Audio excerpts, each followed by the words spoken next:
Good evening. We'll call the meeting for Tuesday, August 22nd to order about 6:30 p.m. Could we please rise for the pledge?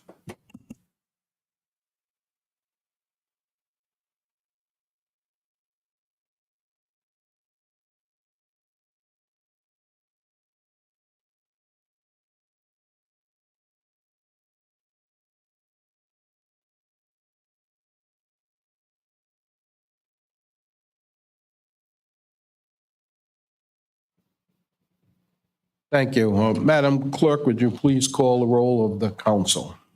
Councilman Fogarty. Yeah. Councilman Lawson. Here.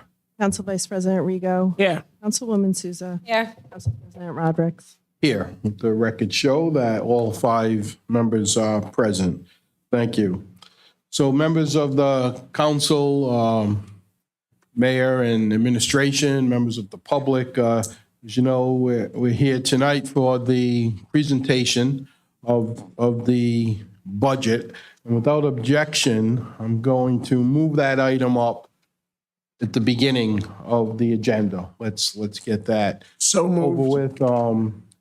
Thank you. So we'll do that. But let me just say in setting it up that this is probably, and I'm not telling anyone here something you don't know, but this is one of the more important functions, if not our most important function, and that is our fiduciary responsibility to the city with the budget. So here's the process that I'm suggesting for tonight. We'll ask the mayor and the finance director to make a presentation. You know, none of us have really seen the budget yet, so this is why we're here. I would ask for a brief summary of it, and then we'll just receive it. And then next week, we start in earnest with budget workshops where department heads and others will come before us, and we'll have a good dialogue back and forth with everyone, public included. And a little bit later, we'll talk about the schedule. We're suggesting, I have met with Finance Director Moore and also discussed it with the mayor earlier. We are suggesting like 2 options. One, we'll talk about it later, we'll pick one option. But one would be to list specific departments on specific workshop days, which I think is best because we don't want department heads to come and sit at every single meeting, maybe be here late at night and then not get called up for anything. The other option is to just list everybody every workshop. That's kind of cumbersome. So we can talk about that later. So at this time, I'm not touching anything here, thanks. Come on, Bridget, keep me live. At this time, I would invite, can you do that when the mayor speaks, please? I would invite Mayor De Silva to present the budget, and also we'll hear from Finance Director Moore. Mayor? Thank you, Council President. Members of the council, the administration has spent the last several weeks crafting this fiscally responsible budget. In accordance with Article 5, Section 5.3 of the East Providence Home Rule Charter, I am pleased to present the city's proposed fiscal year 2024 budget. The fiscal year 2024 budget proposes general fund expenditures of $191,767,267. That's a $7.5 million increase over the fiscal year 23 appropriation. Of the total general fund expenditure increase, city operating expenditures increased by $4.5 million, and funding of the school department rose by $3 million. This proposed budget seeks a 3.5% increase in the tax levy. The proposed increase of $7.5 million are primarily related to the following: a $1.5 million increase of voter-approved debt service for Martin Middle School and Waddington Elementary Schools, a $3 million increase for the school department, $2 million of which came from the city, and $1 million came in additional school state aid, a $500,000 increase for the statutorily required property revaluation assessment that is required every 9 years, a full assessment. So we had to put that into the budget. $1.2 million increase for municipal salaries, contractual obligations, and related benefits. A $300,000 increase in refuse and recycling tipping fees. So when we go to Johnston to drop off our trash, that's an increase now that's been imposed across the board to all municipalities, and our increase was $300,000. A $400,000 other post-employment benefits increase per the city's actuarially required contribution, a $600,000 fireman and policeman's pension fund increase to meet the city's ARC, and of course, there's other inflationary increases, of course, in the budget, including goods, services, utilities, electricity, heating, and gas. The general fund expenditures and the increase to the budget is being supported with revenues from the following areas. We have $116 million coming from the property tax. That's a $4 million increase. We have $62 million coming from state aid. That's a $3 million increase in state aid this year. We have $11 million in departmental sources increase. That's a $500,000 increase.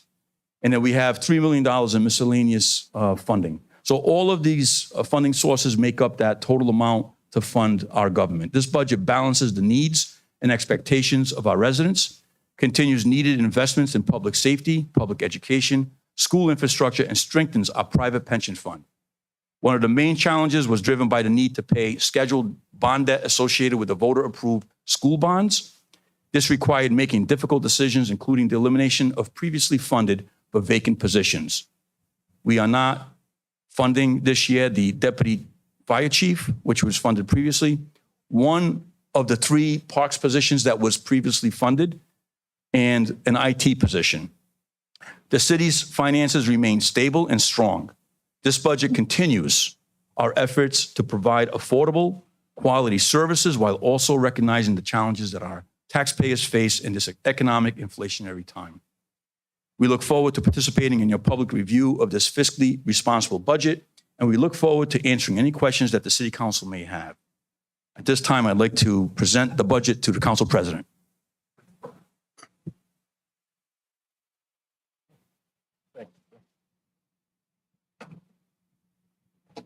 I would like to call on Finance Director Malcolm Moore to go over some of the highlights in the budget with the council. He's got a PowerPoint presentation that will be displayed for the public to see, and the council can see it also.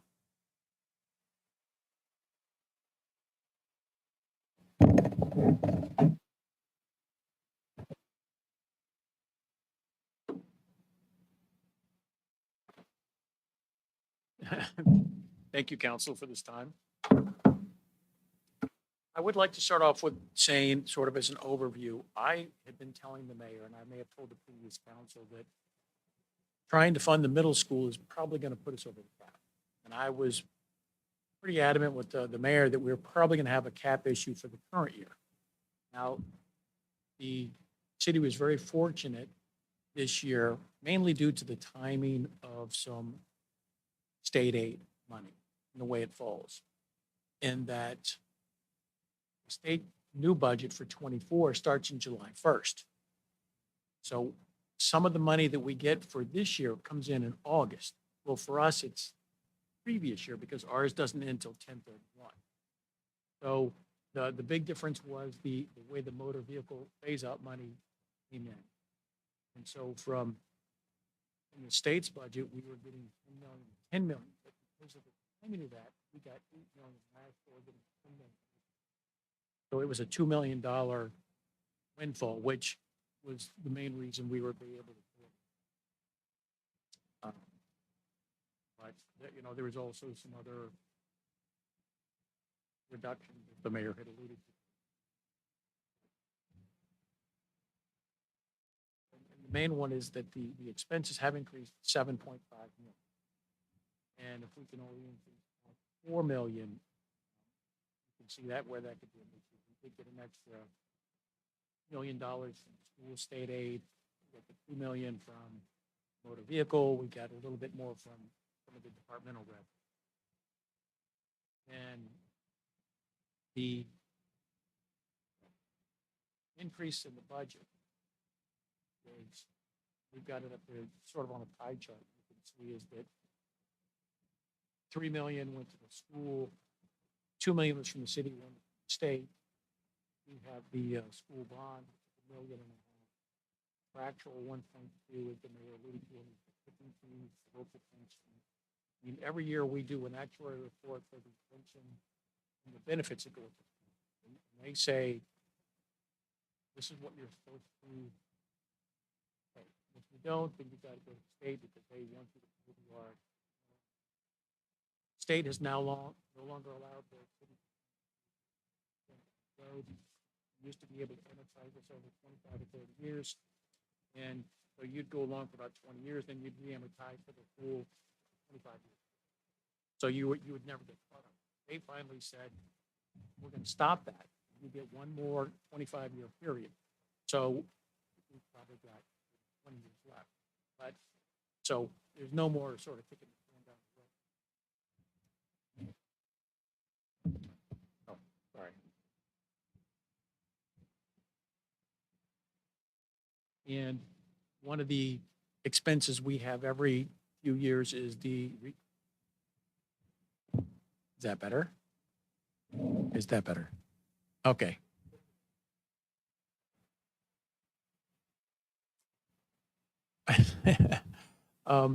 Is the revaluation expense, and for the general laws, it's a 9-year cycle.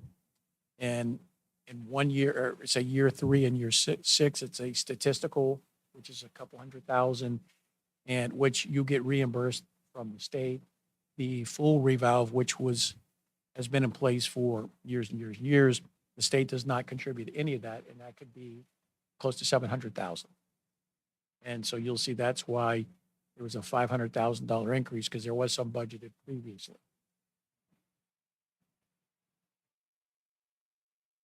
And then on the funding sources, which I had mentioned, was we've got a $4 million increase in property tax, which is the maximum you can go up under the city charter, which is 3.5%. The state's law is 4%. We got $3 million increase in state aid. 1 million was for the school aid, 2 million is really motor vehicle, and I'm rounding. I mean, there are some other increases and decreases, but I just want to touch on the larger ones. Our departmental revenue, $500,000 increase. That was for the public safety cameras that were there. And next slide will show, if you're interested in the department revenue or the miscellaneous, what makes up the department revenue, the 11 million, 3.5 million for public safety cameras, 2.5 million for fire rescue, 1.5 million each for city clerk fees and policing fees. The majority of the police are detail. We've got 1 million for a bond inspection fee, and 1 million, we have 15 other departments to generate revenue. That would average to maybe 80,000. Some are larger than others, but I just wanted to, again, hit the higher ones or the bigger ticket items. And the miscellaneous was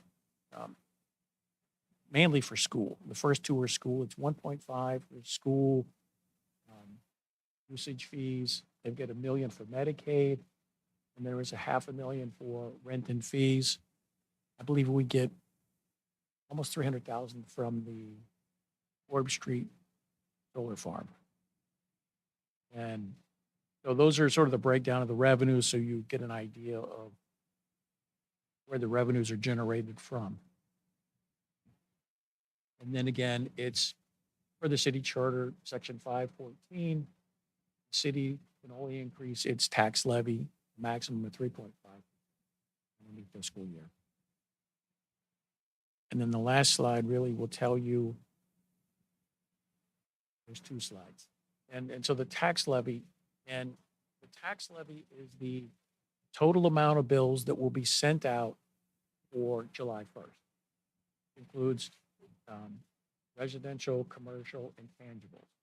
Tangibles are you've got a business, it could be the equipment that you have in. If it's a pizza place, it could be the pizza ovens or whatever the equipment may be.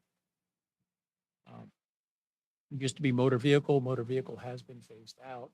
They are talking about phasing out tangibles now. They're talking about, I think they may have put a cap on the amount that you can increase that.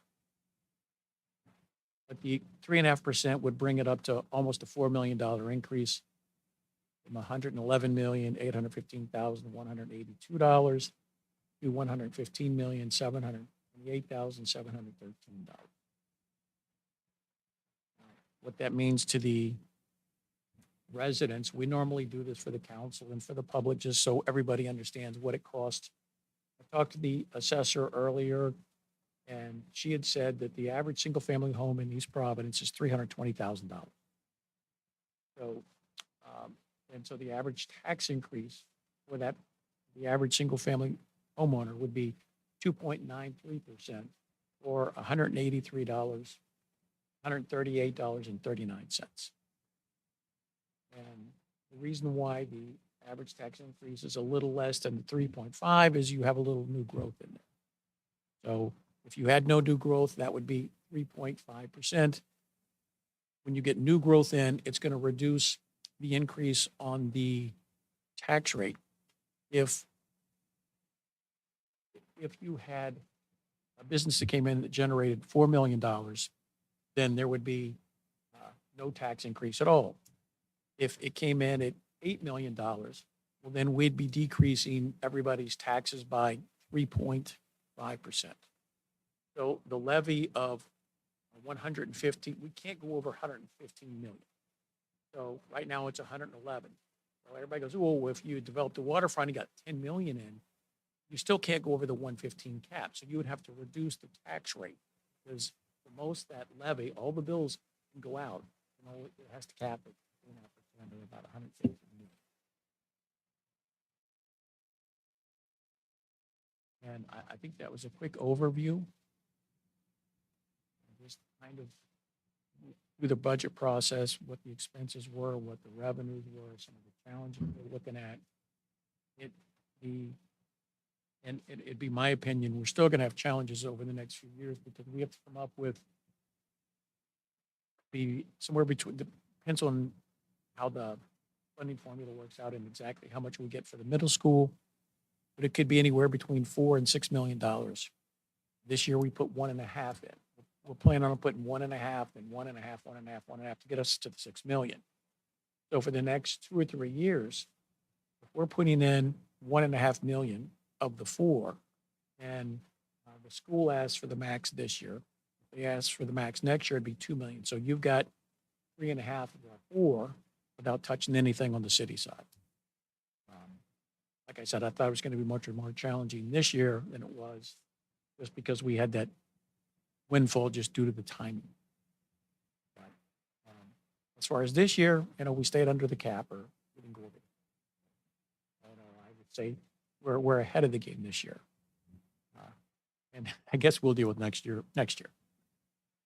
Okay, thank you, Director. I appreciate the brief summaries, yet a lot of information was given. Just to edify a little bit, Vice President Rigo and myself have served a bit as a finance subcommittee, so we have been meeting at times with Director Moore, the mayor, and different department heads to look at the development of the budget, not there to make decisions, but to be party to it and to observe and be informed. I think some individual members have also probably stopped in and looked over at the process. So from here, we have our homework. We have the budget to go over between now and next Tuesday will be the first workshop. I think it's appropriate at this time, rather than wait, so any department heads who may be here would have an idea. Does anyone have a problem with the schedule of workshops? We've already pretty much agreed on the dates. Tuesday, August 29th, Tuesday, September 12th, Tuesday, September 19th. We may or may not need the Monday, October 2nd as an actual workshop. We will be meeting. We're listing the city council, the mayor, the city clerk, finance, tax collection, purchasing, tax assessment, law, and some miscellaneous general government services. We're listing those areas on each of the workshops because those people, including us, we have to be here at pretty much all of those workshops. So we may, if we, let's say next Tuesday runs fairly brief, then we might say, okay, let's look at the city council budget, or let's throw in one of the others. So that can be a staple, but I think I passed this out a little bit earlier tonight. I couldn't print it a little larger, but for instance, next Tuesday, what we would be looking at would be, and we can send this out again, I'll ask the clerk to take care of that, but we'd be looking at recreation, including, of course, Pierce Stadium, Carousel Library, senior services, public works, et cetera. You can see that list. That would include the water department, sewer department. That's a pretty healthy docket for the first workshop. If for some reason there were time left, we would pick one of the other areas like ourselves or the city clerk or the mayor's office and so forth. It really doesn't matter to me. We have to look at the entire budget anyway. So whether it's the first Tuesday or the third Tuesday or whenever, I mean, every department is going to be scrutinized. So are there any comments or questions about procedure moving forward? Or does this look like it? And I have talked with Solicitor Conley about this. He is pretty much saying that we're online here and we're okay. I don't know, Mr. Solicitor, do you want to comment on this process? Is there something I left out or? No, generally speaking, as a result of the change in government, we had to recalculate dates a little bit. The previous council took the time to create an ordinance that addressed that. These dates conform to that ordinance, and there's a good chunk of breathing room for the council to complete the budget process based on the structure that the president has laid out. We okay to move forward with this schedule, and knowing that we can always change if some reason we have to add water department on a different day or whatever. I mean, it's up to us. I just want to counsel, Solicitor One sec. Conley, Excuse me, one second. Mr. Moore, do you want to add something? That's okay. Go ahead.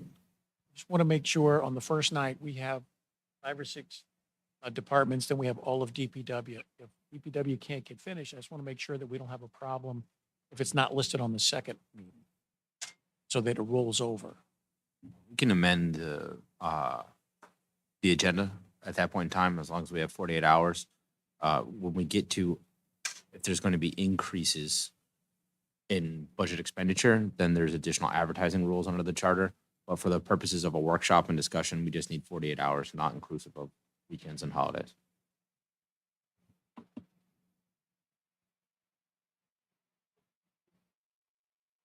Yeah, maybe it's in terms of moving some of these around, we can, Mr. Solicitor, we as a council, if I wanted to move something around, I could just let the clerk know and we just change an item from one day to another.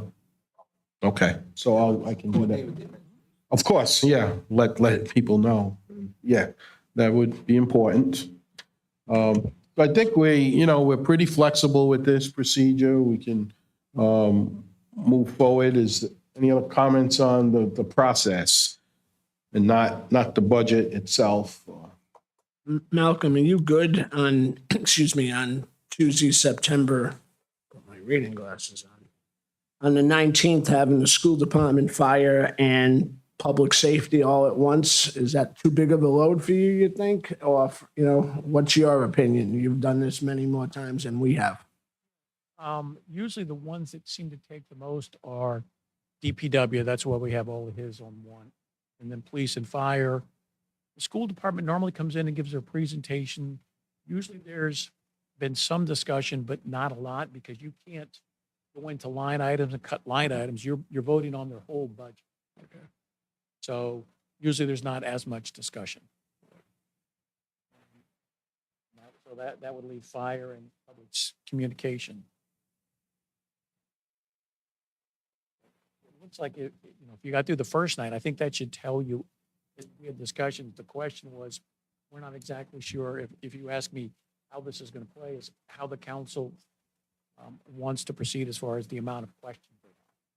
Some of the smaller ones may be fine, but sometimes you get caught up in kind of get a little bit off topic. And, while you're in there, while we're talking about this, this is something real, like a splash pad or something that you may be interested in.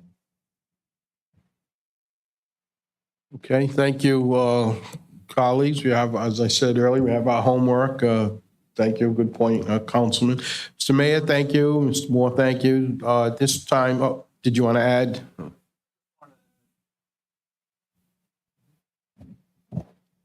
I just wanted to add that Patricia Resende in our office will be sending out an email with a PDF of this document for your own use and a link to the online format. So anybody in the public, and we'll be sharing this out through our social media platforms, anyone in the public can go in and see what our proposed budget is. It's totally transparent. It's open and available for everyone to see. We'll be sending that link out to you and sharing out with the public as soon as this meeting's over.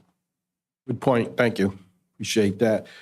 For those department heads who are here, a lot of your time has been taken up. We appreciate it very much, as we do all year long. You're going to be coming before us in the next week or two, so don't feel like you have to stay here tonight. We're going to go through some council business. You're welcome to stay. You can go home and watch the Rhode Island Little Leaguers play in the World Series tonight. So we won't be upset if you just have a mass exodus vote. Not so next week, though. The next couple of weeks, we'll keep you here. Madam Clerk, could you then resume our agenda pretty much from the beginning? Yes, sir. Thank you. It's one of the few times that he's going to order a city department head. Yeah.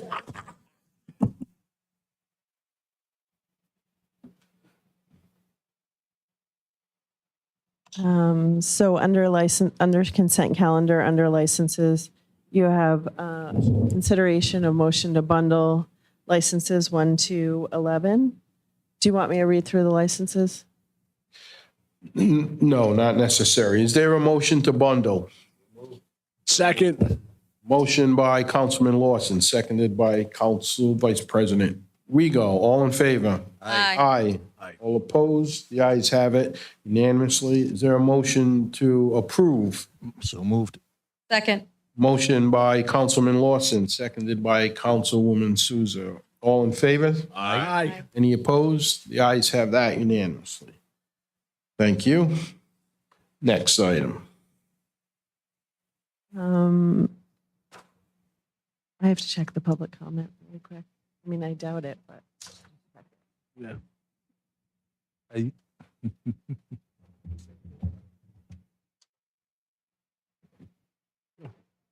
Council President, I just want Yes, to, Councilwoman. and it might be just an oversight that I don't see this, but I don't see on the on the list, the schedule where it has for us to go over capital funds. Oh, right. I did speak to Director Moore about that, and that will be like at the end of the process, we'll have a separate time to do that. That does not, as you know, you've been here a while, doesn't apply to the budget itself, doesn't apply to the tax levy or anything, but we still have to make decisions. So yes, that will be, it can be any time, but probably the end of the process. Madam Clerk, any signups in the back of the room for comments? No public comment. Okay. So moving to resolutions. Resolutions to increase and set the city clerk's salary at $87,000 per year. Sponsored Council President Rodrick, Council Vice President Rego, Councilwoman Sousa, Councilman Lawson, and Councilman Fogarty. Motion to approve. Second. Motion by Councilman Lawson to approve, seconded by Councilman Lawson. All in favor? Aye. Aye. Any opposed? The ayes have that unanimous. Yes, Councilman Councilman. Fogarty seconded that. For the record. Oh, okay. That was I'm the sorry. initial. That's all good. No worries. You made the motion, right, Councilman You Lawson? said I made the motion, then you said I made the second. Oh. Thank you, clerk. At least the clerk's awake. 5-0. Yeah. 5-0. 5-0. Yeah, 5. 5-0. That's not the TV show. No. Just. So that was just for the Councilman record. Fogarty with the second, and it did pass unanimously. Next, I believe we just have adjournment. well, we So still moved. have, hold on. Miller's, 20% off. Yeah, we're all good here. We bundled Tuesdays are everything. 20% off at Miller's Rose. Yeah, because my pages aren't numbered, so Yeah. did we covered everything? Yeah, we bundled Okay. everything, yeah. Okay, a motion to adjourn is in order. So moved. Motion by Councilman Lawson, seconded by Councilwoman Souza to adjourn. All in favor? Aye. Aye. a Any great- opposed? The ayes have it unanimous. Thank you. 5-0. You gotta do 5-0. You're gonna send us That breakdown of what the Yes, I- I will. I can send it out tonight. Thank you.